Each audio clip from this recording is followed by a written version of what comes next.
Bueno, entonces vamos a comenzar mientras ingresan más personas, que todavía veo en lista de espera, en la sala de espera, perdón. Bueno, entonces, señoras y señores, académicas, académicos, estudiantes, artistas y público en general, muy buenos días, bienvenidos y bienvenidas a la actividad de hoy, donde inauguramos el espacio virtual de Galería Réplica de la Universidad Austral de Chile, junto a la participación del destacado artista nacional Alfredo Yar, quien realizará la conferencia La política de las imágenes, junto a la participación de nuestra académica Javiera Medina. Desde ya, Alfredo y Javiera, muchísimas gracias. Bueno, antes de comenzar, quisiéramos rendir un profundo homenaje al destacado, al revolucionario, biólogo, filósofo y escritor Humberto Maturana, quien fue galardonado con el Premio Nacional de Ciencias y considerado uno de los intelectuales más influyentes del país, y quien lamentablemente falleció hace algunas horas. Sin duda, Humberto Maturana nos deja un tremendo y un generoso legado para el conocimiento en general. Bueno, siguiendo, Galería Réplica de la Universidad Austral de Chile da la bienvenida a las autoridades, señor Helmut Palma Oyarzo, Seremi de las Culturas, las Artes y el Patrimonio de la Región de los Ríos, doctor Luis Vargas Chakov, vicerrector de Investigación, Desarrollo y Creación Artística de la Universidad Austral de Chile, Felipe Pinto de Aguiar Montt, decano de la Facultad de Arquitectura y Artes de la Universidad Austral de Chile, doctora Marcela Hurtado Rubio, directora del Departamento de Creación Artística de la Vicerrectoría, e Iván Flores Arancibia, director del Instituto de Artes Visuales. A todos los medios de comunicación presentes, especialmente también a nuestros invitados de hoy, Alfredo Yar y Javiera Medina, y a todo el público que nos acompaña en esta actividad.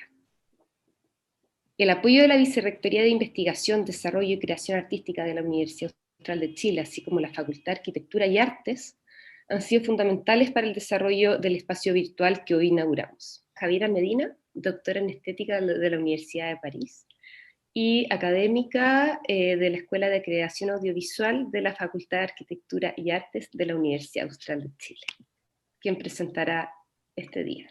Gracias, Javi. Hola Gabriela, muchas gracias Iván, a todos. Bueno, voy a ser muy breve, así que no se preocupen. Primero que nada, un saludo afectuoso a todos, a todas, donde sea que estén oyéndonos y viéndonos. Vi que hay de la Patagonia y de Argentina y de Ecuador, lo que alcancé a ver. Un saludo especial a Alfredo Yar, me sumo a la emoción y a la gratitud de mis colegas también. Para nosotros es un honor que estés acá compartiendo tu saber con nosotros. Yo hice una muy breve presentación que se llama Decimos con otros, vemos porque compartimos las imágenes. Enfrentada a esta idea de los territorios en suspenso que se propone acá, me quedé pensando que si bien estamos en un momento de incertidumbre, como bien dice el texto de presentación de esta programación, siempre hay asideros. Uno de esos asideros es justamente el otro, los otros, o como dirían mi nueva generación de estudiantes, lesotres. Otro asidero fundamental para mí es la memoria. Este interés por la memoria me viene probablemente de mi mapuchidad, como diría Elikurachi Wailaf, gran poeta, ya que dudo que me venga de mi chilenidad. Entonces permítame un ejercicio de memoria muy breve, en la línea de lo que venía diciendo también Iván, con respecto a esta galería. La Galería Réplica se inauguró un 9 de octubre del 2014 y en esa ocasión se presentó una obra de Gonzalo Díaz, otro gran artista chileno, realizada especialmente para este nuevo espacio. La obra se titulaba El amigo del pueblo, haciendo alusión al diario que escribía y publicaba Marat durante la Revolución Francesa. Esa obra consistía en una estructura de madera que soportaba el edificio, es decir, la galería, y una palabra en luces de neón: constituyente. En prevención del propio momento constituyente, es decir, una suerte de alerta o resguardo para enfrentar los malos espíritus, recordando los otros infaustos momentos constituyentes de la República de Chile, 1823, 1925, 1980. La diferencia entre este dispositivo y un simple andamiaje está dada precisamente por su propia mecánica, la que señala un momento de fragilidad, el primer alzamiento o elevación de una obra, es decir, un momento constituyente. Las palabras son de Breno Neto, que es otro de los que estuvo ahí. En ese mismo texto relata que el que dio nombre a la galería fue nuestro colega Jorge Garrido. A la dirección del espacio estaba entonces, como señaló Iván, Gabriela Guzmán. Paso entonces ahora a la política de las imágenes. Me gustaría pensar con Hannah Arendt que la política nace en el entre los hombres, que trata del estar juntos y los unos con los otros, de los diversos, con los otros que estuvieron antes y que ya no están, los que estuvieron y siguen estando, los que vendrán. Iván, Gabriela, Jorge, Gonzalo, Gabriela otra vez, Breno, Marcela, ahora Alfredo. En esta otra inauguración nos acompaña este gran artista con una obra de trayectoria mundial, poderosa, significativa, crítica. Para mí las obras de Alfredo Yar son anclas que buscan hacernos más conscientes, anclas que penetran nuestra mirada para siempre, no nos dejan, no nos sueltan, nos dicen, mira aquí, ¿acaso no ves? Los muertos en Ruanda, los sin abrigo, los silenciados, los invisibles, los olvidados, los nadie, como diría Galeano. Esa es una de las principales fuerzas de la extensa, prolífica, prolongada y profunda obra de Alfredo Yar. La imagen es la causa secreta de la historia. El hombre es siempre un prodigio. De ahí que la imagen lo penetre y lo impulse. La hipótesis de la imagen es la posibilidad, escribe José Lezama Lima en un texto sobre el 26 de julio en Cuba. María José Monsen, por su parte, gran filósofa francesa, sostiene que si lo visible está determinado por la visión, es entonces irreducible a lo compartido. La pregunta sobre el ver no puede escapar a la pregunta sobre la palabra. Ver una imagen es ver juntos lo que es mostrado a sujetos parlantes.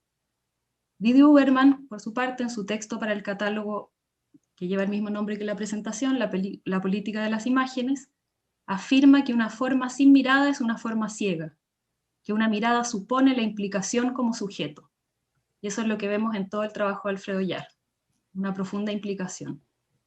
En sus más de 40 años de trabajo, Alfredo Yar ha realizado más de 70 intervenciones públicas en los más diversos países, se han publicado alrededor de 70 monografías sobre su trabajo, ha expuesto en las muestras más prestigiosas del arte contemporáneo, Bienal de Venecia, en el 86, el 2007, el 2009, el 2013, en la de Sao Paulo, en 1987, 1989, 2010 y 2020, en la Documenta de Kassel, el 87 y el 2002. Ha obtenido la beca Guggenheim en el 85, el Hiroshima Art Prize en 2018, el premio Hasselblad en 2020, entre muchos otros reconocimientos a nivel mundial. Decimos siempre con otros, vemos porque compartimos las imágenes. La imagen es la causa secreta de la historia. Alfredo, gracias por estar aquí hoy, te saludo y te cedo la palabra. Muchísimas gracias, Javiera, por tu bellísima y generosa introducción. Y gracias por invitarme. También gracias a Iván. Estoy muy orgulloso de estar aquí con todos ustedes. Voy a compartir la pantalla.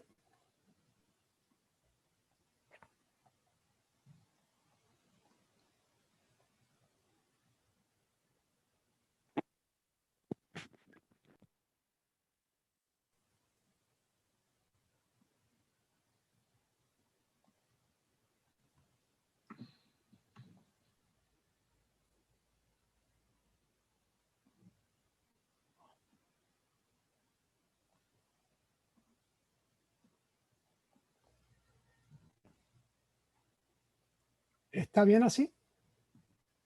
Sí. Sí. Perfecto. Gracias.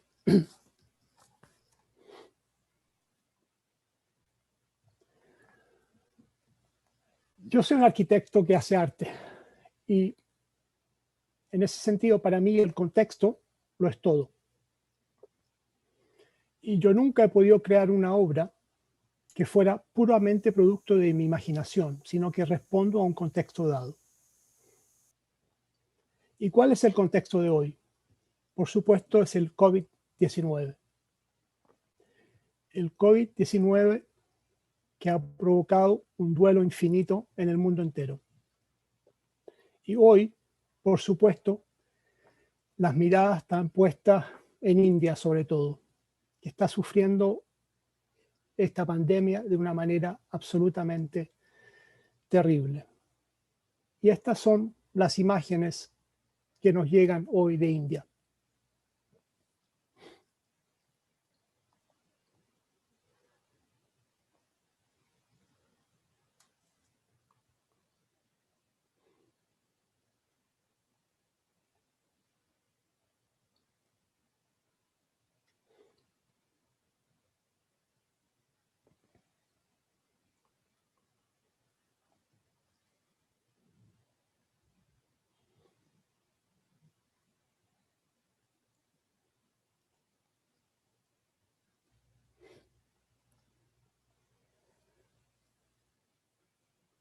La tragedia del COVID nos recuerda la tragedia del SIDA, que provocó más de 30 millones de muertos en todo el mundo.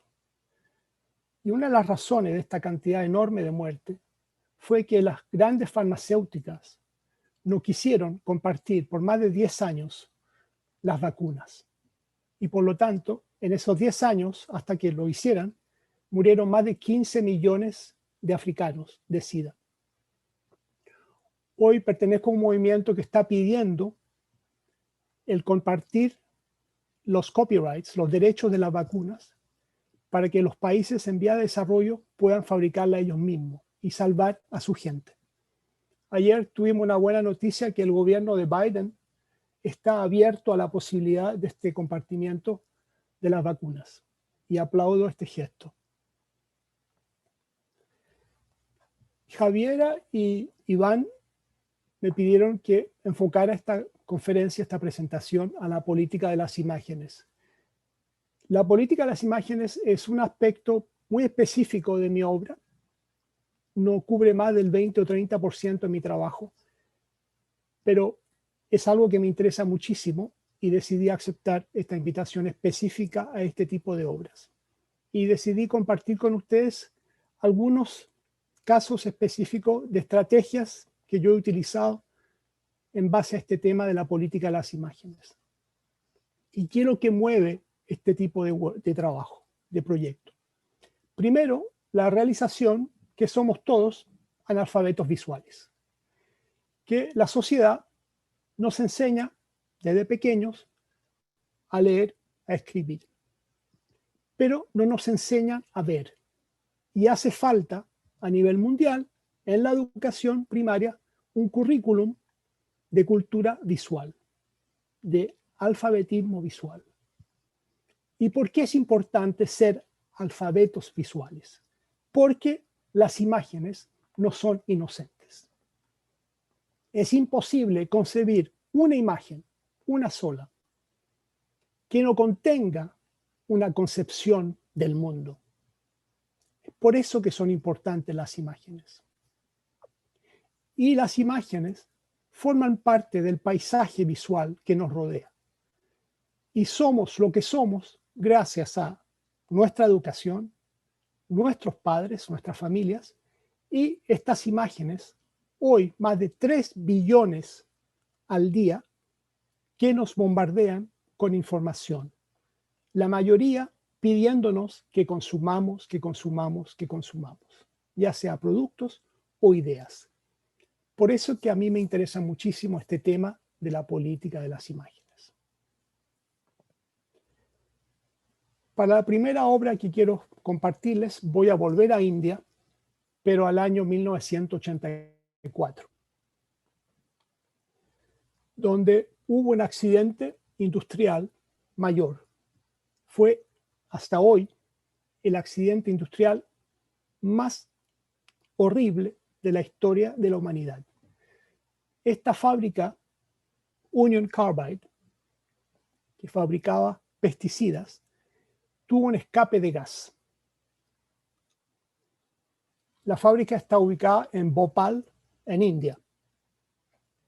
De esta torre que ven aquí, se escaparon estos gases y afectaron de una manera absolutamente impensable a la ciudad de Bhopal y a los trabajadores de la industria. Murieron más de 25.000 personas y más de 500.000 personas fueron heridas. Este gas se usaba para fabricar pesticidas y tenían una cantidad enorme almacenada, mucho más de lo que necesitaban, y ese fue el escape que creó esta tragedia. Y uno de los peores efectos, aparte de matar a más de 25.000 personas, que este gas dejó ciego y ciegas a miles y miles de personas.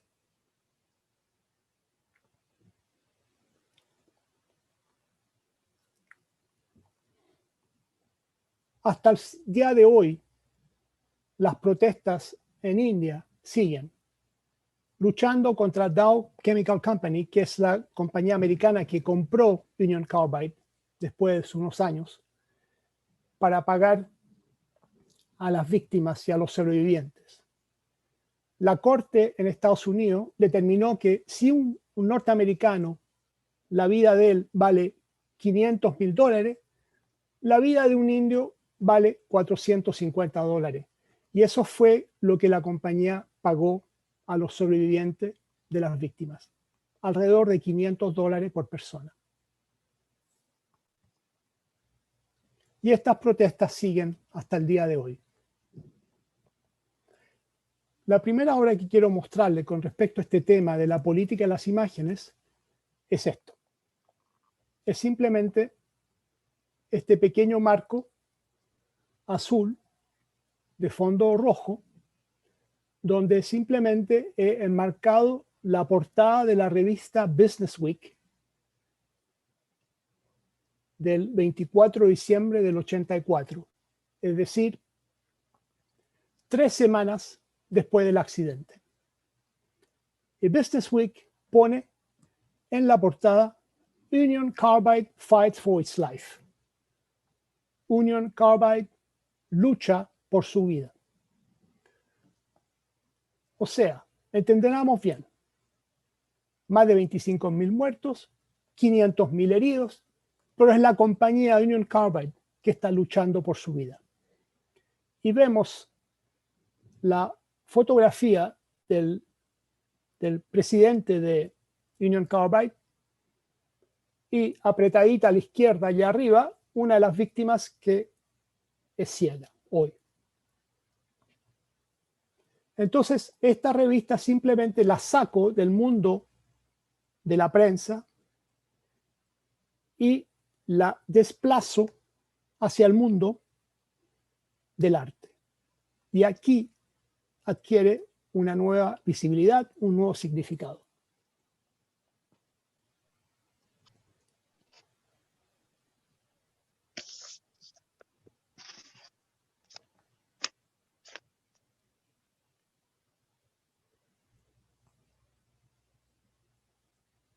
La obscenidad, porque no hay otra palabra, la obscenidad de esta portada me creó una rabia que era muy difícil de controlar.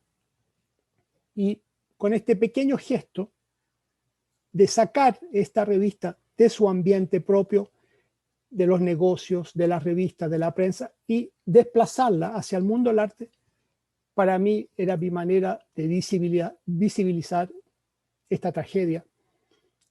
Y el punto de vista, digamos, puramente empresarial enfrente a esta tragedia.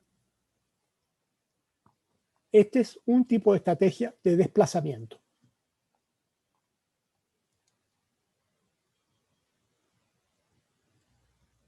Yo he hecho unas 200 obras de este tipo, donde desplazo, como digo, estas imágenes de su contexto, de los media, al contexto del arte. Esta, por ejemplo, es una portada de Esquire, donde anuncian el declive y el colapso total de la vanguardia norteamericana y ponen a Andy Warhol hundiéndose en este tarro de salsa de tomate. Efectivamente, estamos aquí al final de los 60, al principio de los 70, y la vanguardia americana había decaído completamente, era absolutamente autorreferente, ya no le interesaba el mundo. Y entonces yo vi esta portada y al sacarla de nuevo del contexto y desplazarla hacia el mundo del arte, yo, digamos, aplaudía esta idea de la revista Esquire. Hay muchas portadas referentes a Chile por el mundo entero. Esta es de Liberación del 98, que celebra el cumpleaños de Pinochet. Exactamente el 26 de noviembre del 98. Pero acá, obviamente, no era solamente celebrar su aniversario, era que en ese momento el general estaba en Londres, detenido, y ese día la Cámara de Londres había rechazado la inmunidad de Pinochet y finalmente había anunciado que podría ser extraditado hacia España, donde iba a ser juzgado. Entonces, Liberación estaba celebrando esta noticia e irónicamente le celebraba el cumpleaños al general que iba a ser extraditado a España. Otra obra de desplazamiento con el Village Voice, que pone a Kissinger en la portada y lo titula El Milosevic de Manhattan. Milosevic era un criminal serbio en la guerra de los Balcanes, responsable por miles y miles de muertos. Y esta portada la encontré maravillosa, fascinante, y el artículo de James Ridgway sugiere cómo arrestar a Kissinger por sus crímenes de guerra, lo que aún muchos activistas están esperando de por el mundo.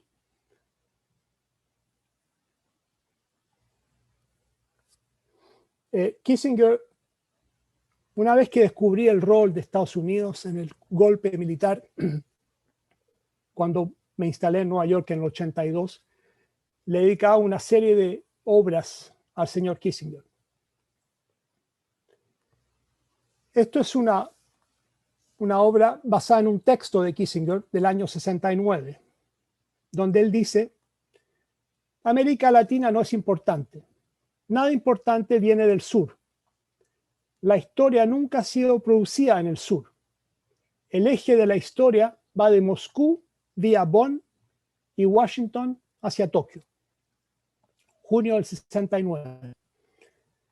Acá simplemente en una hoja de cuaderno hice una pantalla negra, la recorté y lo que se ve aquí es simplemente el fondo negro de papel. El vacío total. No existimos. Este señor también dijo lo siguiente en el 75. Lo ilegal lo hacemos inmediatamente. Lo inconstitucional toma un poco más de tiempo. Yo primero en los años 80 empecé a enviar postales de Nueva York donde con letra Z escribí estas palabras: buscando a Kissinger. Buscando a Henry Kissinger, buscando a Kissinger. Sobre todo con detrás de los símbolos de Nueva York y de Estados Unidos, los símbolos de libertad y de democracia. Buscando a Kissinger, buscando a Kissinger. Me obsesioné con este señor, que aparte de sus crímenes en Chile, obviamente hay que sumarle los crímenes en Vietnam, en Camboya, en Laos, en Grecia, en Brasil, en Argentina, en Paraguay, en fin. Es definitivamente el criminal número 1 vivo hoy. En esta postal me atreví a sugerir arresten a Kissinger. Entonces aquí estoy haciendo una obra pública que trata de contrarrestar la imagen pública que tiene este señor. En los años 79 y 82, él escribió 2 autobiografías. Aquí están. Yo las compré y estudié un poco su vida. Y me interesaba ver cuánto revelaba sobre el rol de Estados Unidos en el golpe militar del 73. Muy poco, casi nada. Un par de líneas aquí, un par de páginas acá. Es como si, por un lado, lo que hubieran hecho no existía, y segundo, como si Chile no existiera. Yo creé esta obra en respuesta a lo que vi en estas 2 autobiografías, y es una obra donde recogí todas las páginas con fotografías de los 2 libros y los presenté en estas vitrinas. Son las páginas mismas, con absolutamente todas las fotos incluidas en estos 2 libros. Y estoy aquí poniendo un círculo rojo en torno a la cabeza de Kissinger. La obra se llama Searching for K, buscando a K. Y este señor se pasea por el mundo proponiendo golpes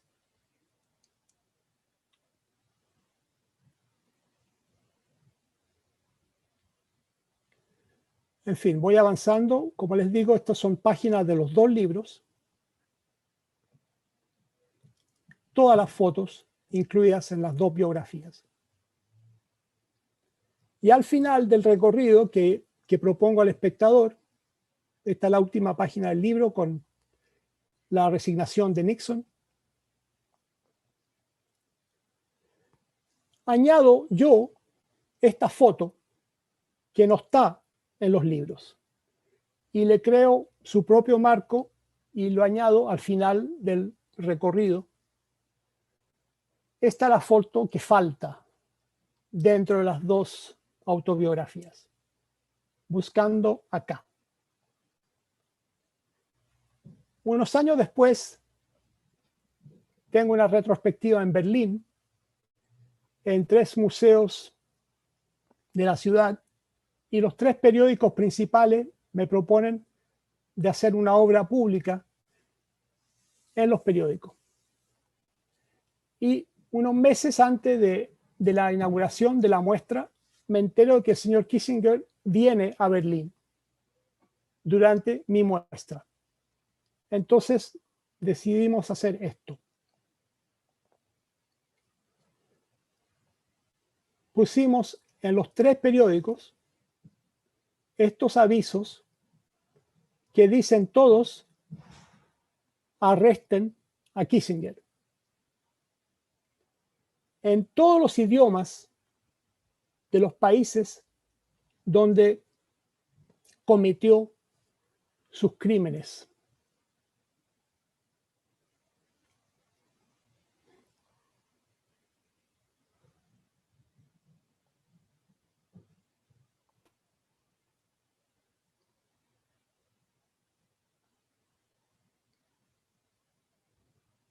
Entonces aquí es un intento desesperado de cambiar la imagen pública de este criminal.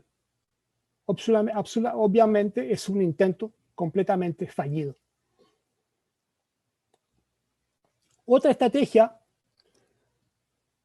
de la política de las imágenes es que este libro de Susan Meiselas, una gran reportera gráfica de Magnum, que contiene estas imágenes que ya son clásicas del fotoperiodismo.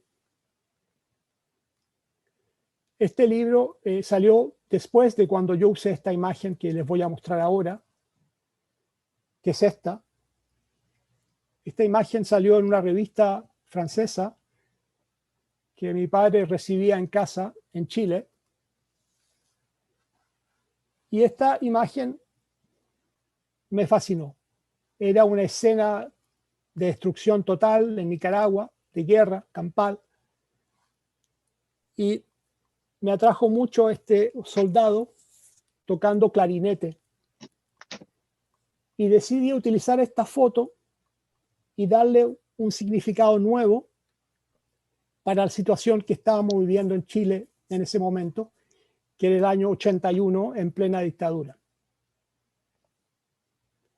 Decidí hacer una performance en casa que la titulé Opus 1981 Andante Desesperato, que consistía en 1, inspirar fuertemente, 2, soplar fuertemente en un clarinete y 3, repetir el proceso hasta agotamiento total.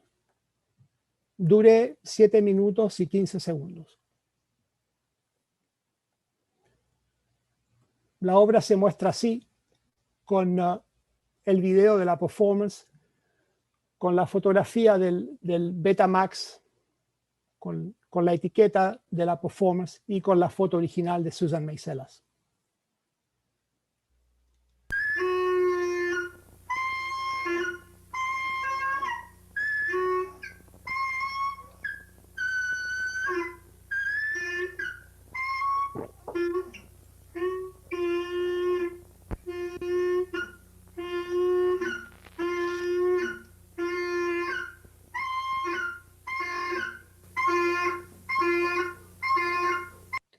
Aquí yo estaba tratando de expresar todo lo que yo sentía durante la dictadura, pero sin utilizar palabras.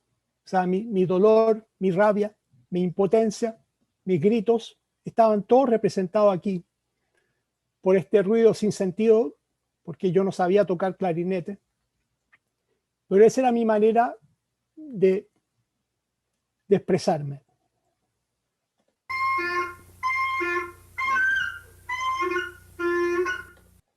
Y bueno, si están preguntándose por el pelo, les prometo que en esa época estaba muy de moda tener este tipo de look.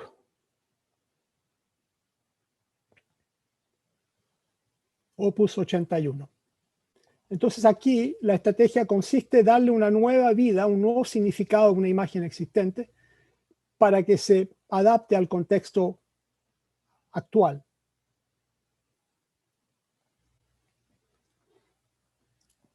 Ahora, otro ejercicio sobre la política de las imágenes. Estos son 5 paneles que contienen todas las portadas de la revista Life, desde su creación del año 36 hasta su muerte en el año 96. Más de 2.228 portadas en secuencia cronológica. Life Magazine es una revista extraordinaria que dominó el paisaje mediático de los Estados Unidos por más de 60 años. Prácticamente esta revista inventó el fotoperiodismo. Y el fundador envió a fotoreporteros por todas partes del mundo a traer información para educar a los norteamericanos. Esta es tal vez la portada más famosa de Life, pero hay muchas. Esto es lo que dijo Henry Luce al crear la revista Life. Ver la vida, ver el mundo, ser testigo de grandes eventos, observar cosas extrañas, ver cosas que están a miles de kilómetros, cosas escondidas detrás de los muros de las habitaciones, cosas peligrosas, buscar y adquirir placer al ver, ver y asombrarse, ver y aprender. Por lo tanto, ver y no solo ser visto es ahora y siempre será la nueva esperanza de la humanidad. Y envió reporteros gráficos y periodistas al Vietnam. Representó los derechos civiles a través de Martin Luther King en Estados Unidos. Fue a China, fue a todas partes del mundo para traerle información e imágenes a los norteamericanos que crecieron con esta revista en sus casas. Habían más de 15 millones de abonados. Fue a Cuba, fue a la luna. Perdón. Pero en esta obra, que se llama Searching for Africa in Life, que significa buscando a África en live, invito al espectador que busque a imágenes de África.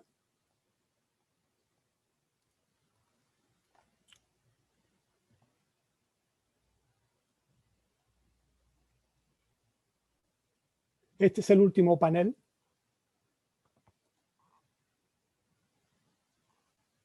Y bueno, al espectador paciente que se quiere pasear delante de la obra y buscar, como dice el título, a África en la revista Life, si tiene mucha paciencia, va a encontrar a 5 portadas dedicadas a África. Y la mayoría son animales. O sea, de 2.228 portadas dedicadas a traer el mundo a Norteamérica, a Estados Unidos, habían 5 portadas de animales africanos. O sea, era una ignorancia, un desprecio total del continente africano, como si el continente africano no existiera. La obra está instalada hoy en cajas de luz en el interior de la biblioteca de una universidad en Nueva York, recordándole a los estudiantes el poder de las imágenes y el uso que se hace de las imágenes.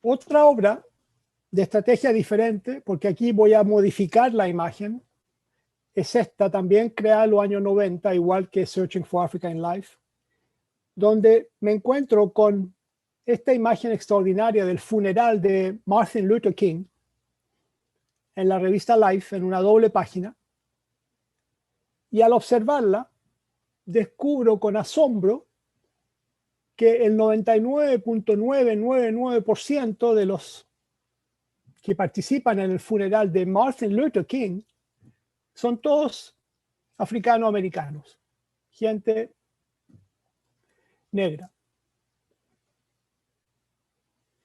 Y no lo podía creer, no podía creerlo que en el 96 muere Martin Luther King, el gran luchador por la igualdad racial en Estados Unidos, y no va ningún blanco a su funeral. Entonces creé este tríptico donde a la izquierda reproduzco la fotografía muy célebre de Gordon Parks, un fotógrafo negro norteamericano, y enseguida pongo estos círculos negros sobre las caras de estos participantes en el funeral, participantes de color. Y en el tercer panel señalo la presencia casi nula de gente blanca. Entonces aquí no solamente desplazo la imagen, sino que además la analizo de manera simple, casi con humor, pero lo más clara posible para que se lea correctamente. Por lo menos ese era mi intento.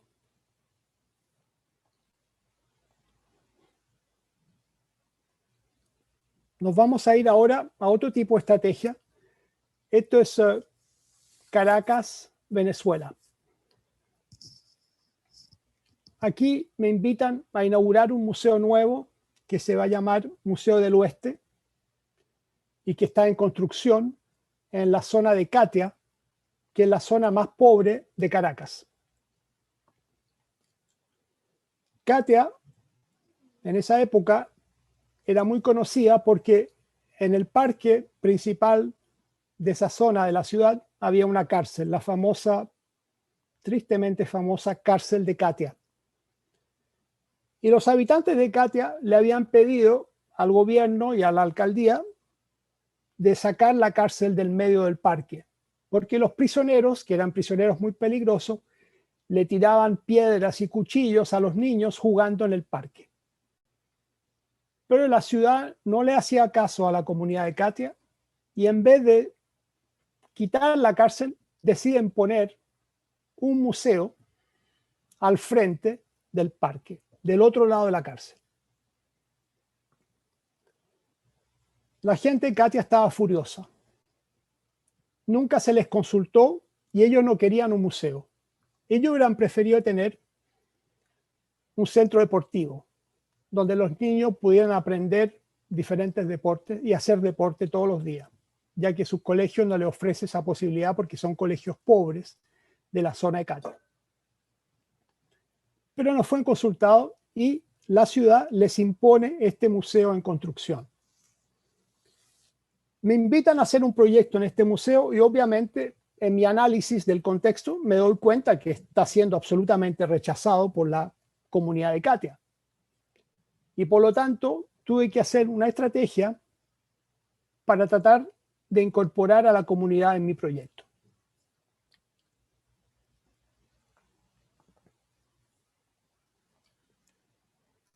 Lo que hicimos fue repartir 1000 cámaras desechables en la comunidad de Katia, con la ayuda de 37 voluntarios que trabajaban en diferentes asociaciones de vecinos de Katia. Fuimos a todas partes, a hospitales, a centros de madres, a centros médicos, a los colegios, y simplemente repartíamos estas cámaras desechables, 1000 de ellas, pidiéndoles a los participantes que simplemente sacaran fotos de Katia.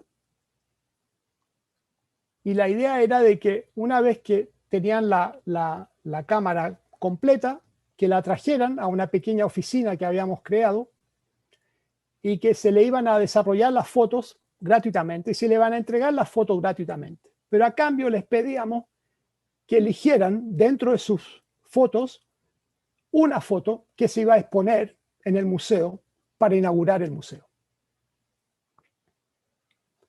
Aquí estoy tratando de convencer a estas madres un domingo del proyecto. Cuando propuse el museo a la dirección, cuando propuse este proyecto a la dirección del museo, me dijeron que Alfredo, esto no va a funcionar. Van a vender las cámaras en las calles, no van a participar. Y yo pensaba que, bueno, trabajemos con estadística, voy a repartir 1000 cámaras, aunque vuelva el 10% de las cámaras, voy a tener 100 cámaras, voy a tener 100 fotos para hacer mi exposición. Pero al final volvieron casi 900 cámaras. Aquí repartiendo en colegios, en la calle, centros vecinales. Y finalmente inauguramos con una muestra que ocupó todo un piso del museo, con los nombres de todos los participantes y con un cubo de plexi donde yo puse los esqueletos de la cámara que ya no tenían los negativos, que llamé los ojos de Katia. Y teníamos una pequeña vitrina para mostrar la cámara con la etiqueta que tenía puesta explicando el proyecto a los participantes. Había mucha expectación porque la comunidad quería finalmente entrar al museo para ver sus propias fotografías. O sea, mi estrategia fue sugerirle que, mire, el museo va a existir de todas maneras. Así que, ¿por qué no lo ocupan ustedes? Ocupémoslos. Tomemos posesión de los muros del museo. Hagámoslo nuestro, con sus imágenes, con sus ideas. Y aceptaron mi propuesta.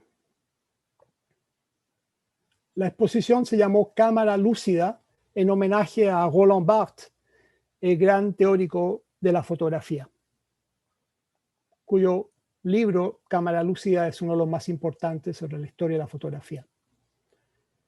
Voy a compartir con usted algunas fotografías. Esta de Rosa Morillo.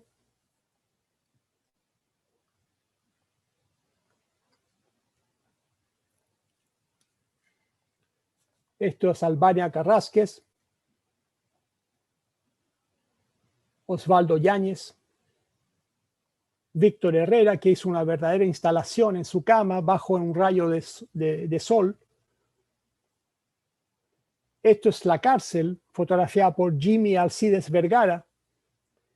Él quería mostrarle a las autoridades que iban a venir a la inauguración la cárcel para que posiblemente se puedan deshacer de ella. Romy Moncada fotografió la falta de servicios básicos en Katia. O sea que la fotografía en las manos de los habitantes de Katia se transformó en una herramienta política y cultural. Sin recibir ninguna instrucción de mi parte, por supuesto. Los sin techo, fotografiado aquí por Víctor Herrera. Aquí está Víctor, orgulloso, posando al lado de su foto. Esta es una foto extraordinaria de Douglas Yerkes. Otra increíble de Ronald Rosada. En fin, la idea era que la comunidad se apropiara del museo a pesar de que había sido impuesto sobre ello. Y de hecho, la exposición, en vez de durar 6 semanas, duró 6 meses por el éxito que tuvo. Y la dirección del museo se vio obligada a invitar a 3 representantes de Katia, que no los tenían, a conformar el equipo del museo para que ellos también tuvieran una voz en la programación del museo.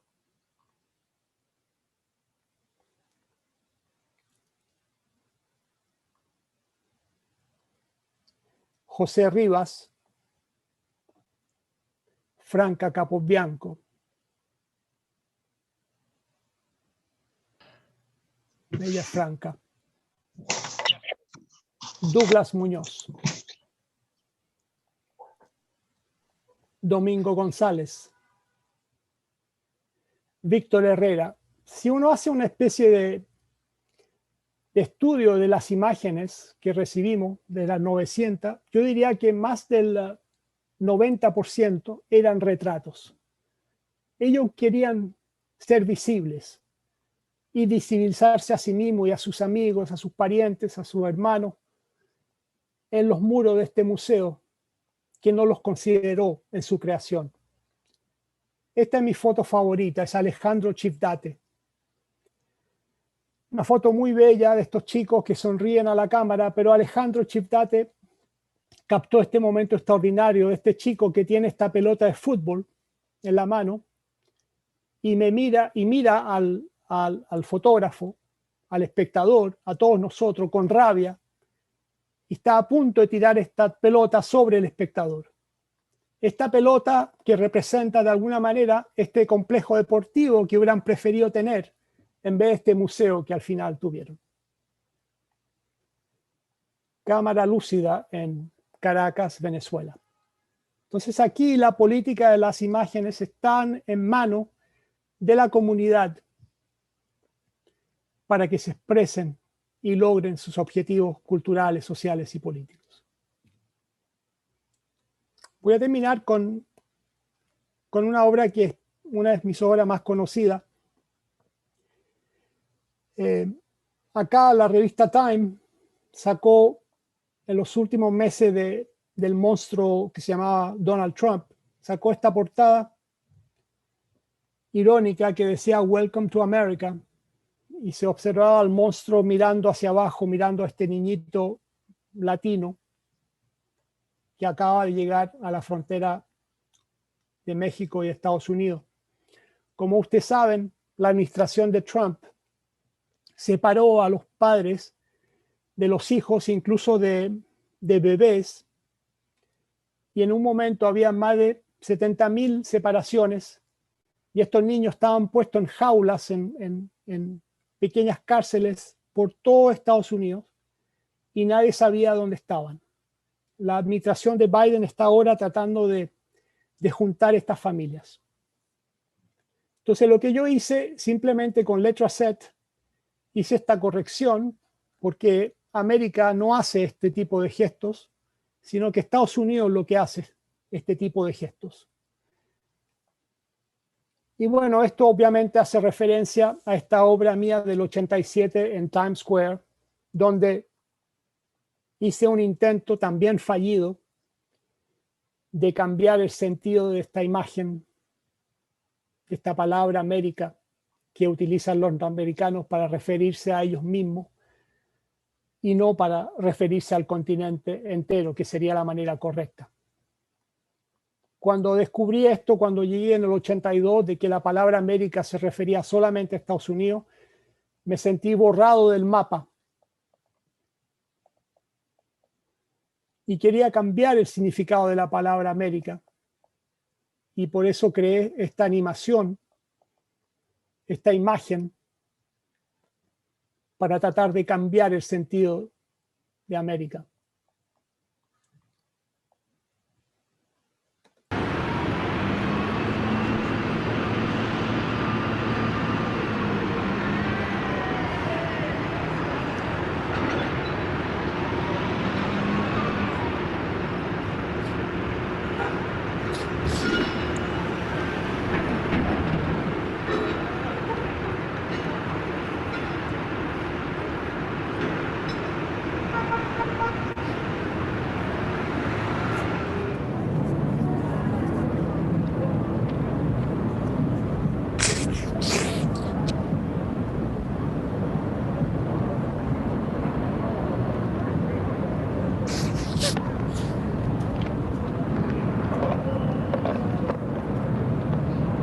Hold this for a moment, just hold, so it doesn't slip down. Thank you.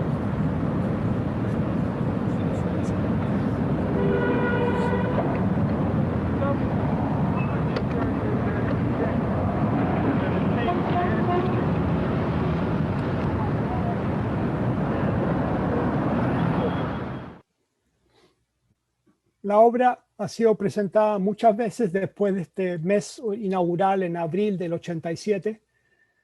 Aquí está en Times Square de nuevo en el 2014, donde arrendamos 65 pantallas, donde fue presentado simultáneamente en Times Square.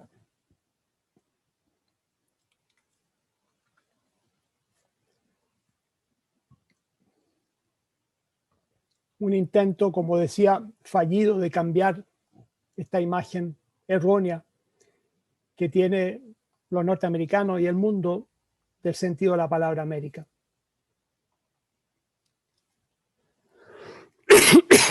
Perdón.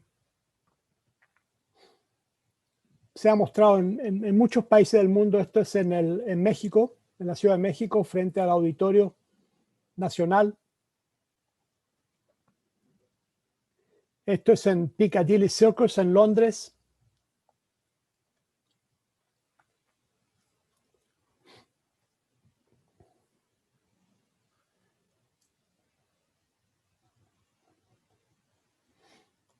Y esto es en un barco en Miami Beach. Eso fue en los últimos meses de la administración de Trump, donde estaba, como les digo, rechazando inmigrantes. Entonces yo hice circular este barco todo alrededor de Miami Beach con el signo.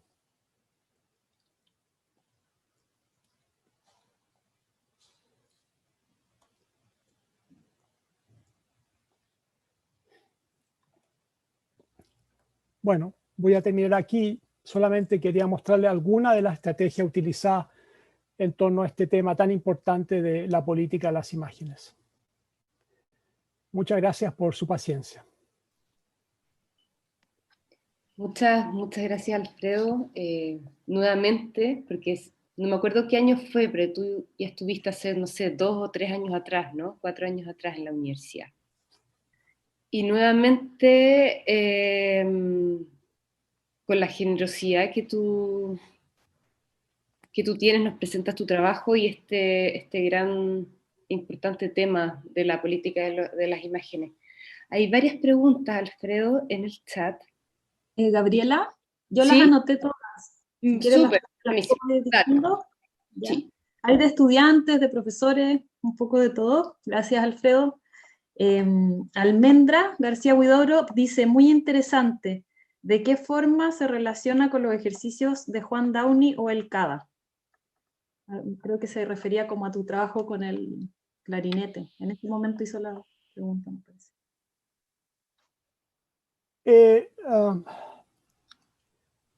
Es una pregunta muy compleja que me necesitaría mucho tiempo para contestar. El CADA participaba obviamente de la escena artística en los años 70, 80. Yo me fui en el 82, así que alcancé a ver algunas cosas de ella. Yo era un gran admirador del CADA y sigo siendo un gran amigo de Raúl Zurita hoy.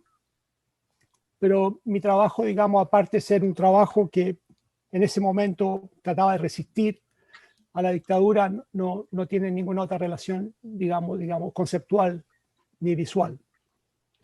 Y en cuanto a Juan Downey, Juan lo conocí solamente al instalarme en Nueva York en el 82, no antes. Así que tampoco, digamos, tiene una relación directa con la obra de Juan. Después, José Favir dice que le encanta, en el caso de la obra en Venezuela, que el museo es de y para la gente del territorio, y que no es un museo elitista. Ese es un comentario, no una pregunta. Y Etran dice también que triste que tenga que llegar alguien externo para que se den esas oportunidades a las comunidades, pero está bello el resultado. Creo que entendió todo Etran. Y Alejandro Albornoz pregunta, ¿podría abordar la temática de las palabras, el lenguaje, así como las imágenes crean verdades, discursos, etcétera? ¿Cómo trabaja usted con las palabras? Yo he trabajado mucho con palabras porque a veces le tengo miedo a las imágenes y tengo miedo de que las imágenes no transmitan exactamente su sentido original, el sentido que yo quisiera que transmitieran en unas ciertas obras. Entonces, en general, he tenido la tendencia a utilizar muchas palabras para ayudar, para precisar el sentido de ciertas imágenes que he utilizado. Pero también en otras veces he tenido el coraje de dejar las imágenes hablar por sí solas, con la ilusión, con la esperanza de que estas imágenes sean tan poderosas y estén contextualizadas correctamente dentro de la obra para que hablen sin necesidad de palabras. Entonces, he utilizado las tres estrategias. La tercera sería solamente palabras. Yo tengo muchas obras que son solamente palabras, sobre todo grandes obras de afiches, de billboards, de neones, donde simplemente hago homenajes a ciertos poetas, a ciertos pensadores que me interesa divulgar sus ideas. Entonces, he tenido varias, digamos, estrategias en cuanto al uso de palabras. Constanza Valderrama quisiera saber cómo funciona el derecho de autor en el uso de imágenes de otros contextos insertos en tu obra, como por ejemplo el de la autobiografía de Kissinger o la revista Life. ¿No generó algún problema o reacción? Yo tengo una abogada maravillosa que se llama Barbara Hoffman en Nueva York y que me protege. Entonces, cuando creo una obra, tengo una cita con Barbara y le digo, bueno, esto es lo que quiero hacer. ¿Qué puede pasar? ¿Qué es lo peor que puede pasar? Y ella me ha protegido muy bien. Y la verdad es que estas obras, la de Kissinger, la de Life, la de Newsweek y otras obras, no se han atrevido a hacer nada porque ellos creen de que estas obras circulan en nuestro pequeño mundillo del arte y no tienen ningún impacto en la cultura en general. Por lo tanto, prefieren no meterse conmigo porque al atacarme me transformarían en una figura más visible que ellos no quieren y por lo tanto mi crítica sería más visible. Por lo tanto, me han dejado tranquilo. Y Barbara Hoffman siempre ha apostado a eso, que me van a dejar tranquilo porque no les conviene atacarme. Ahora, si me atacan, estoy protegido porque hay una fórmula dentro de la ley donde efectivamente estas obras son válidas y se pueden hacer porque incluyen una crítica del sistema y para hacer esta crítica tengo que utilizar estas imágenes y por lo tanto estaría protegido si es que me atacan. Almendra García Huidobro dice, si te parece que es posible generar una política de las imágenes emancipadora comunitaria de forma sostenible en el tiempo, relacionando este punto con el rol del Estado en esa emancipación y participación cultural. Eso es otra conferencia, pero sí, creo que sí, pero preferiría hacerlo, digamos, de manera independiente. Creo que no necesitamos el Estado para hacerlo. El Estado es una cosa muy compleja que a veces puede ser apoyadora, pero generalmente es crítica, por lo tanto es mejor hacerlo fuera de, digamos, del circuito estatal. Pero sí se pueden conseguir auspicios y apoyos independientes y que te dejen absolutamente libre de crear esta estrategia emancipadora. Creo que es posible, creo que es la tarea de los productores culturales de hoy. Judith pregunta, te dice, así como preguntaste en el Chile de los 80, ¿es usted feliz? ¿Qué preguntarías ahora a las personas de las ciudades de Chile? Esta pregunta me persigue y mucha gente me ha dicho que en el fondo, Alfredo, tu obra sigue haciendo la misma pregunta por 40 años y efectivamente es verdad. En el fondo, muy por dentro, cada una de mis obras hace la misma pregunta. ¿Es usted feliz? ¿Y qué es importante en la vida hoy? ¿Qué significa ser feliz hoy? Y creo que esta tragedia del COVID nos ha frenado un poco, nos ha dado la oportunidad de pensar y muchos de nosotros estamos repensando este ritmo frenético que teníamos y estamos empezando a diseñar nuestras vidas de manera diferente. Y por lo tanto creo que esta pregunta es inescapable, es la pregunta que nos da, digamos, la energía para seguir viviendo. Así que no tengo otra.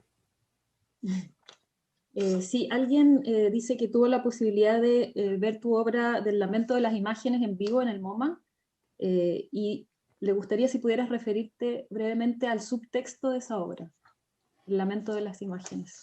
Sí, esa obra incluye 3 textos que cuentan 3 historias diferentes de control de las imágenes en Sudáfrica, en Estados Unidos y en Afganistán. Y después de la lectura de esos textos, uno llega a una sala gigante donde hay una pantalla que te ciega con luz, una luz blanca. Y es una luz que contiene todos los colores y todas las imágenes del mundo. Y es una obra que se lamenta por el control que existe de las imágenes, tanto a nivel de corporaciones y a nivel de gobiernos. Entonces, y también es una imagen que dice hágase la luz, es decir, hágase justicia en torno a todos estos temas que no son visibles en la sociedad de hoy. Era un intento de hacer una especie de representación filosófica de la imposibilidad de representar ciertas realidades. Sí, solo quería comentarte que en la clase de Cultura de la Imagen estuvimos analizando ese título y una alumna dijo que ella pensaba que era porque las imágenes estaban tristes porque las habíamos traicionado. Eso es verdad. Ese título, hay que decir la verdad, viene de un poema extraordinario de un escritor nigeriano que se llama Ben Okri y que se llama tal cual, Lamento de las Imágenes. Y desde que descubrí este poema y este título, me apropié del título y lo he utilizado en muchas obras, porque siempre hago este error de enamorarme de un título y lo utilizo para varias obras diferentes. Entonces la gente queda media confundida porque menciona un título y se refiere a varias obras diferentes. Sí, bueno, hay muchas preguntas, no sé si vamos a alcanzar con todas, pero acá alguien dice, gracias por llenar nuestras almas, Rosario, gracias por llenar nuestras almas. ¿Cómo consideras la recepción del público norteamericano de tu obra? Mira, todavía estoy acá, todavía no me han echado, así que yo diría que eso ya es positivo. He tenido mucha suerte. Estados Unidos y todas las instituciones culturales, la escena cultural no es monolítica. Siempre hay diferentes grupos.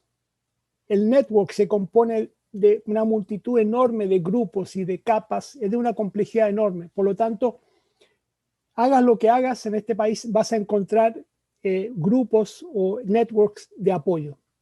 Serán a veces más pequeños, a veces serán más pobres, a veces serán más poderosos, pero siempre vas a encontrar, porque hay tanta gente y es de una complejidad tan grande que siempre vas a encontrar lugares donde moverte.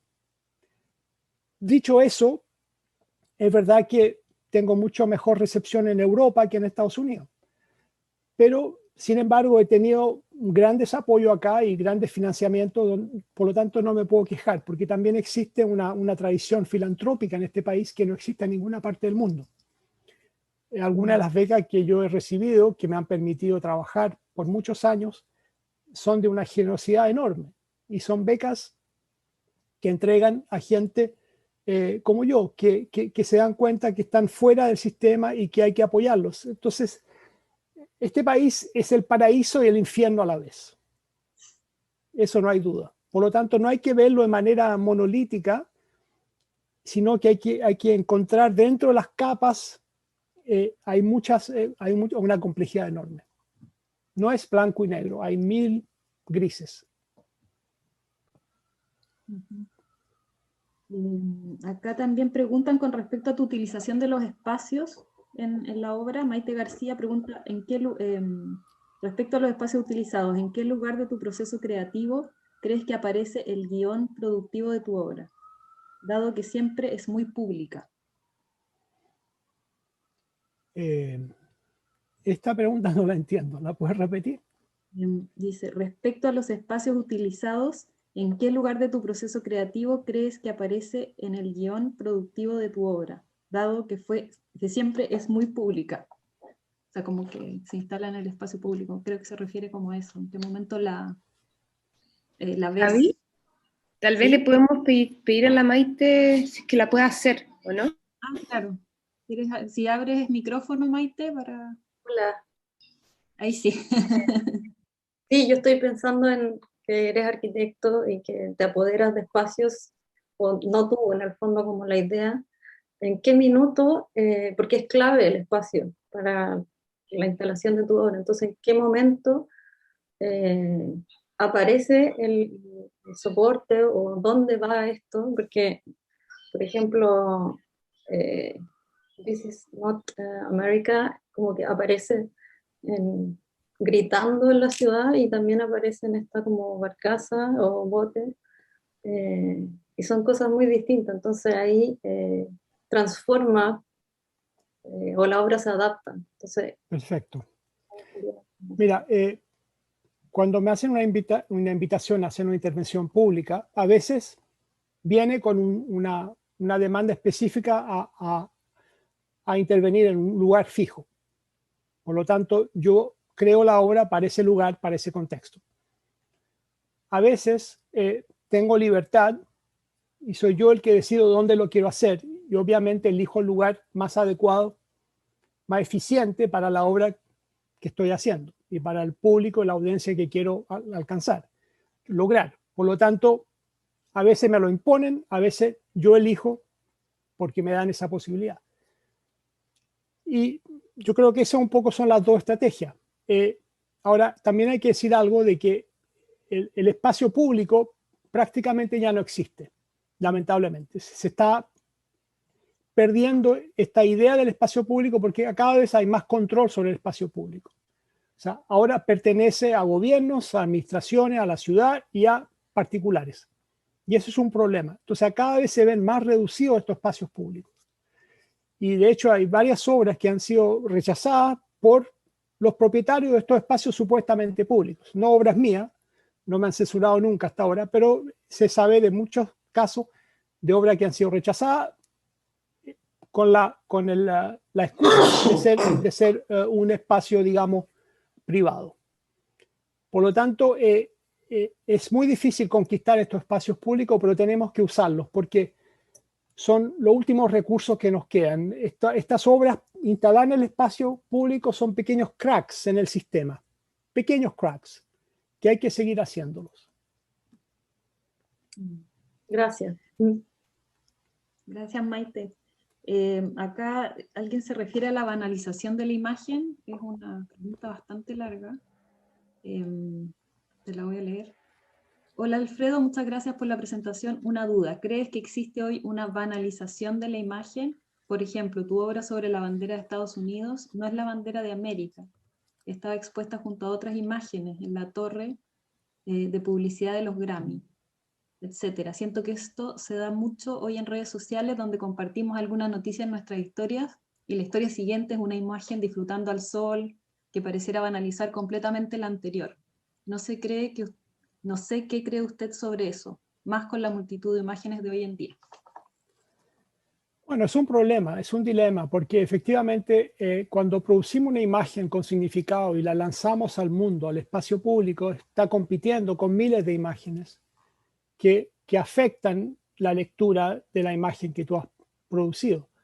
Por lo tanto, estas nuevas tecnologías, sacar imágenes en Instagram, en Twitter, en Facebook, etcétera, han complicado muchísimo la circulación de las imágenes. Por un lado, es un efecto positivo porque se multiplica, pero el control del significado de esas imágenes se vuelve aún más complejo. Por lo tanto, estas nuevas tecnologías han creado nuevos dilemas para los productores de imágenes y los que queremos distribuir y circular y visibilizar ciertas realidades en las redes sociales. Por lo tanto, es realmente un tema infinito de una gran complejidad. Para otra conferencia también. Bueno, acá hay otra pregunta sobre la recepción en los distintos lugares, me parece que ya contestaste eso.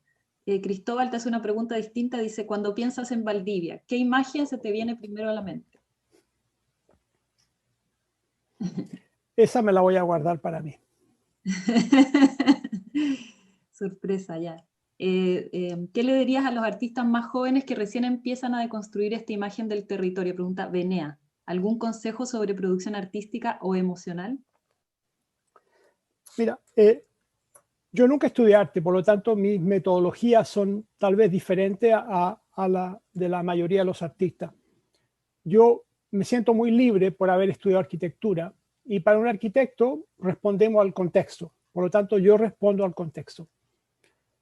Y eso es el consejo que yo le doy a mis estudiantes, responder al contexto, no ser ciego al contexto. Vivimos en un mundo específico, en un lugar específico, en un contexto específico, tenemos que pensar cuál es nuestra audiencia, a quién nos queremos dirigir. Y dentro de ese proceso, yo tengo una especie de manifiesto o modus operandi, donde digo que no puedo actuar en el mundo antes de entender el mundo. Y esa ha sido la fórmula que me ha movido, que me ha hecho ser lo que soy. No puedo actuar en el mundo antes de entender el mundo. ¿Qué significa eso? Significa que no podemos actuar sin entender el contexto en el cual estamos actuando. Sería muy irresponsable hacerlo. Por lo tanto, le pido a mis estudiantes que no se dediquen tanto tiempo a hacer cosas, sino que se dediquen a pensar.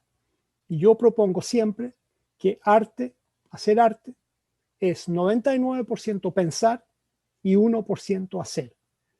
Primero pensemos, tengamos un pensamiento responsable que responde a una realidad específica y después propongamos ideas.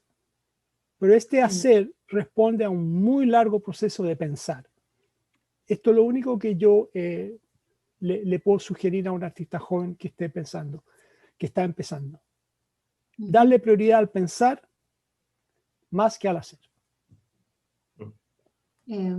Dice acá que sería bueno también, Cristian Jiménez, director de la Escuela de Creación Audiovisual, pregunta, sería bueno conocer tu reflexión respecto a cuál es tu camino como creador para definir o encontrar el límite que separa a una imagen que establece una comunión y un encuentro con el espectador y la provocación de un efecto shock.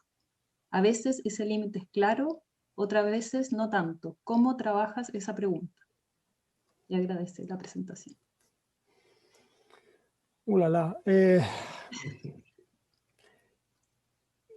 Como decía, como arquitecto, yo soy muy racional y me doy un objetivo. Y una vez definido el objetivo, elijo las imágenes que mejor van a comunicar este objetivo. Es decir, es al revés. No es que voy buscando y encuentro cosas y trato de proyectarle un objetivo, sino que simplemente tengo un objetivo, quiero comunicar algo y busco las imágenes correctas para poder hacerlo. Entonces es un trabajo, digamos, intelectual muy preciso y de entender lo que estamos tratando de hacer y utilizar las imágenes, digamos, adecuadas para este objetivo. No sé si contesté la pregunta, a lo mejor no la entendí bien. Es que yo creo que tiene que ver con que tú trabajas mucho en muchas de tus obras con imágenes como del horror, y ahí yo creo que una pista que aparece por lo menos entre los teóricos que te estudian en la política de las imágenes, aparece mucho la figura de la medusa, por ejemplo, que de repente es más eficaz mostrar ese horror a través de un reflejo que nos permite empatizar, entrar en comunicación con, que el choque en el fondo te inmoviliza, ¿no? Te deja impotente frente a...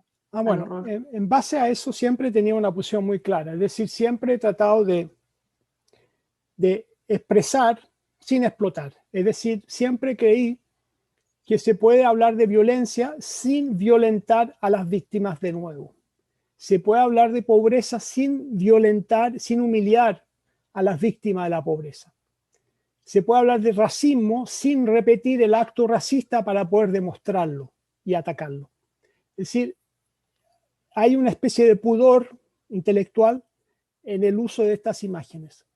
Y en el caso específicamente de que tú mencionas de Ruanda, una vez que volví de Ruanda, después de ser testigo del genocidio, y me enfrento a la prensa mundial y veo lo que la prensa ha hecho, entonces ese es el nuevo contexto en el cual actúo y me digo, no puedo repetir estos mismos errores de esta pornografía, la violencia que hemos visto y que no ha conducido a nada. Por lo tanto, era importante encontrar diferentes estrategias de representación de esta violencia, de este horror, para poder comunicarlo mejor.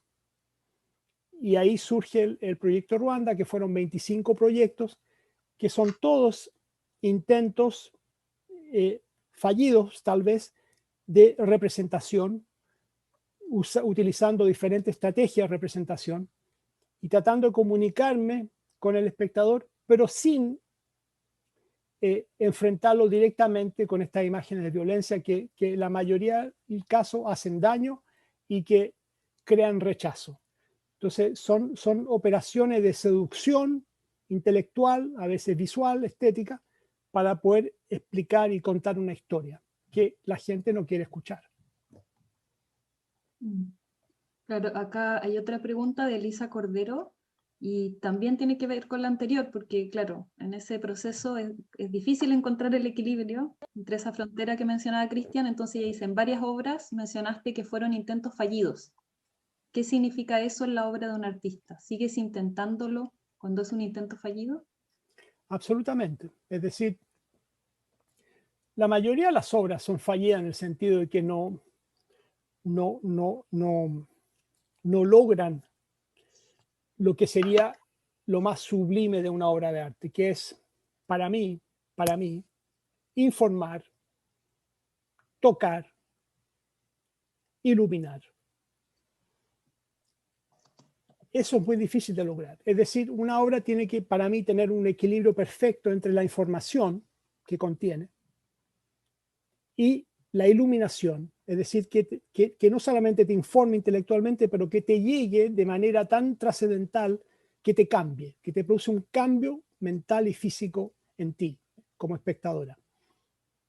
Y ese equilibrio es muy difícil de lograr. Pero por eso en ese sentido que fallan. A veces la obra es muy didáctica y se cae en el lado informativo, didáctico. Claro, entiendo lo que dice, pero no pasa nada. En otros casos la obra se cae en el sentido estético y es demasiado bella para lograr captar y contener la información que quiero dar. Y entonces la obra se va para otro lado. Entonces, ¿cómo lograr ese equilibrio perfecto entre las dos instancias? Y ese ha sido siempre mi objetivo. Lograr este equilibrio. Creo que algunas obras, muy pocas, lo han logrado. Pero eso será motivo más bien del seminario que vamos a hacer con tus estudiantes. No sé si hay tiempo como para una última pregunta o... Iván, ¿cómo estamos de tiempo? Absolutamente disponible. ¿Ah, sí? Es. No, yo creo que es que hay hay hartas preguntas y está siendo súper interesante. Muchas gracias, Alfredo. A mí la próxima pregunta además me interesa mucho, porque soy fan, y dice, ¿por qué hiciste una obra sobre Pasolini? Que era algo que yo también te quería preguntar, así que aprovecho la pregunta de Mario Bruno. Pasolini es uno de mis grandes héroes. Pasolini no era solamente un cineasta, era también un escritor, un poeta. Pasolini escribió uno de los poemas más bellos del siglo XX que se llama Las cenizas de Gramsci. Era el modelo de intelectual que yo sigo. Era alguien que no solamente hacía arte a través de sus libros, sus poemas, sus películas, pero también era un comentarista que escribía columnas en los periódicos italianos, que estaba siempre opinando sobre la actualidad, que quería cambiar Italia y Europa a través de sus ideas, y lo hacía de múltiples formas. Un intelectual comprometido con la realidad, y eso se veía tanto en su vida pública y su vida, digamos, de comentarista, y en sus trabajos, digamos, como artista. Y eso es lo que he tratado de hacer en los diferentes medios en los cuales me muevo. Por eso que yo lo admiro muchísimo y creé esta película en homenaje a Pasolini, que se llama La ceniza de Pasolini. Acá Felipe Jadi pregunta, o sea, dice, ¿la arquitectura puede atribuirse libertades para denominar obras artísticas a sus productos? Me explico, el trabajo de Alfredo está centrado en un populismo exhaustivo, que utiliza pensadores hegemónicos como Gramsci, un marxista, para justificar su trabajo o masificarlo. Es la primera vez que escucho eso de que Gramsci sería, Me acabo de enterar. sería un representante de la hegemonía. Alguien que pasó 27 años en una cárcel y que escribió estos escritos maravillosos, Notas de la cárcel. Por lo tanto, no, me temo que no estoy de acuerdo. Sí, bueno, los otros son muchos saludos, felicitaciones. Otro pregunta acá de nuevo Alejandro Albornoz, ¿cómo es su uso del sonido en sus obras? ¿Qué tan presente está? Me refiero a de hecho y por omisión. En el Yorkshire Sculpture Park me impactó mucho su pieza The Sound of Silence. Javi, y de repente unirlo con la otra pregunta que viene más abajo, que también es del uso del video, Alfredo. He utilizado poco sonido, algunas obras con sonido, pero pocas, y de nuevo responden a la necesidad del proyecto y del objetivo en el cual estoy trabajando. Entonces, en ese sentido soy muy minimalista. Yo creo en el poder de una sola idea y trato de ir al punto. Por lo tanto, mi trabajo siempre trata de editar. Porque tenemos la tendencia de decir 37 cosas a la vez. Y creo que es imposible comunicar tantas cosas a una persona que no conocemos, a un espectador, digamos, anónimo, que habla otro lenguaje, que tiene otra historia. Por lo tanto, es importante enfocar. Por lo tanto, los elementos que utilizo, ya sea sonido, video, imagen, objeto, performance, etcétera, no hacen nada más que obedecer a la idea principal y al objetivo principal de aquella obra. Eso explica su existencia. Claro, y ahí la siguiente pregunta era justamente sobre esas etapas en tu proceso creativo. Si podrías, Margarita Toro dice si nos podrías contar un poco, como tú hablas que es muy importante el pensamiento, ¿cómo serían esas etapas cuando te enfrentas a un problema, a una situación, a un contexto? Bueno, estudiar el contexto significa entender el contexto, es decir, conocer la historia y conocer el presente. Es conversar con los actores principales, con la gente de la calle, llegar a un entendimiento crítico del contexto. Y eso puede tomar meses, puede tomar años. Y ese es un proceso que a mí me fascina, porque necesito llegar a un entendimiento responsable y crítico que me permita actuar. Por eso que decía que no voy a actuar antes de entender el mundo. En ese caso, tengo que llegar a este punto de entendimiento y sentirme responsable con respecto al lugar en el cual voy a actuar para poder actuar. Y eso es fundamental. Y eso incluye una serie de investigaciones de todo tipo a través del Internet, en persona, conversaciones, en fin, etcétera, para llegar a la esencia del lugar. Y solamente en ese momento me atrevo a formular ideas, digamos, en base al objetivo que quiero lograr. Claro, por extraer el magma. Acá Adrián Silva Pino pregunta, gracias por compartir una estrategia creativa de participación ciudadana, pero se va al tema más del museo, tu relación con el museo. Más allá de la cultura del POSIT en un papelógrafo solo para cumplir con el protocolo, ¿qué rol y alcance debe tener la participación ciudadana en proyectos públicos como un museo? Bueno, puede tener muchísimo rol. Todo depende de la voluntad, ¿no es cierto?, de los ciudadanos y de la comunidad en torno a aquella institución. Y también va a depender de la generosidad estructural de esa institución. Hay instituciones que son muy cerradas, que no permiten este tipo de, digamos, de generosidad y de abertura hacia otras ideas. Y esas instituciones hay que cambiarlas, efectivamente, necesitan un cambio estructural urgente. Otras instituciones son más abiertas y sí permiten la participación del público y hay que aprovechar esta oportunidad de hacerlo. Pero, digamos, va a depender de estas dos cosas fundamentales, de la institución misma, del tipo de institución a la cual estamos hablando, y de los objetivos de la comunidad y cuán organizada esta comunidad está para cambiar, digamos, esta institución. Claro, el museo todavía tiene, digamos, una imagen que guardar, pero acá se refieren ahora a la televisión, que es un tema mucho más complejo, sobre todo en Chile. Rosario dice, la televisión está llena de imágenes, entre comillas, que buscan atraer nuestra atención, sin embargo no quieren que reflexionemos, las imágenes al servicio de intereses subterráneos, ocultos. ¿Cómo develarlos? Eso es un lindo proyecto. Hagamos un proyecto en torno a eso. Alfredo, ¿tú sabes que hay un proyecto de televisión pública que acá en Chile ahora? No. Un grupo de personas que están levantando ese proyecto, entre ellos Naira Illich, de la Escuela de Creación Audiovisual. Así que algo se está haciendo en ese sentido, por lo menos. Sería maravilloso poder tenerte, que seas parte de ese proyecto. Como hacer un nuevo modos de ver a la John Berger. John Berger.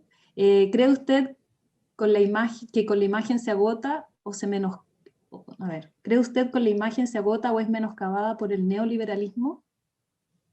Sí, está escrito. Bueno, sí, digamos, como decía al principio, las imágenes no son inocentes, por lo tanto las imágenes que circulan son un reflejo de la realidad. Y ese es el problema. Y el arte también es un reflejo de la realidad, pero también es la realidad del reflejo, eso decía Godard. Por lo tanto, tenemos que dar vuelta al espejo como artista, como intelectuales trabajando con imágenes. Y no simplemente contentarnos de que, mire, este es el reflejo de la realidad y aquí les pongo un espejo. No, también es la realidad ese reflejo. Tenemos que estar conscientes de la problemática de las imágenes, de la circulación de las imágenes, de quién las emite, etcétera, etcétera, quién las controla, y trabajar, digamos, a partir de ese material también. Por lo tanto, es de una complejidad enorme. Con un ojo crítico, eso es lo que hay que desarrollar también. Judith Silva, que es profesora de historia y doctorante en historia, dice, ¿cuál es tu relación con el archivo, con tu propio archivo? Tus obras se registran para volverlas a exhibir, como en esta misma conferencia. Tu archivo está sistematizado, imagino. Sí, soy un maniático del archivo, tengo mi archivo muy bien organizado. Bueno, por necesidad, además porque soy arquitecto, no soy artista. Los artistas son un poco más despelotados, digamos, pero yo soy muy organizado y tengo, digamos, cuando se me ocurre alguna idea para una conferencia, yo sé dónde encontrar todas las obras que he hecho en el pasado, las tengo no solamente archivadas físicamente, pero también, digamos, electrónicamente.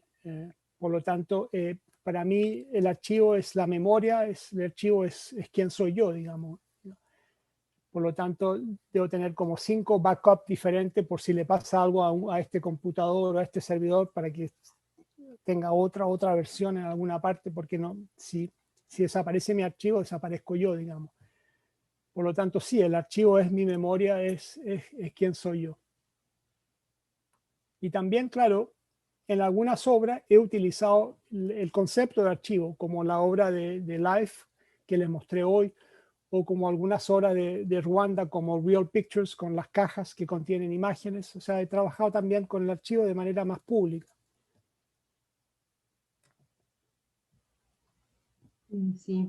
Gracias, Alfredo. No sé, no queremos abusar de tu excelente Yo creo que disposición. hasta aquí llegamos. Sí.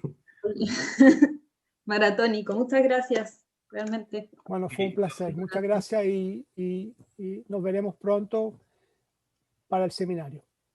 Alfredo, yo quería agradecerte en nombre de la Universidad Austral de Chile, del Instituto de Artes Visuales y también de la Escuela de Creación Audiovisual y de la Galería por tu generosidad. La presentación fue maravillosa. Yo creo que todas y todos tenemos en la punta de la lengua muchas preguntas. Yo me contuve. Pero creo que fue súper bonito que las preguntas vinieran de estudiantes y eso creo que ha sido un poco la idea de la invitación. Muchas gracias nuevamente y agradecerles a todas y todos por acompañarnos. Y nada, bueno, que estén muy bien. Muchas gracias. Gracias. Hasta luego.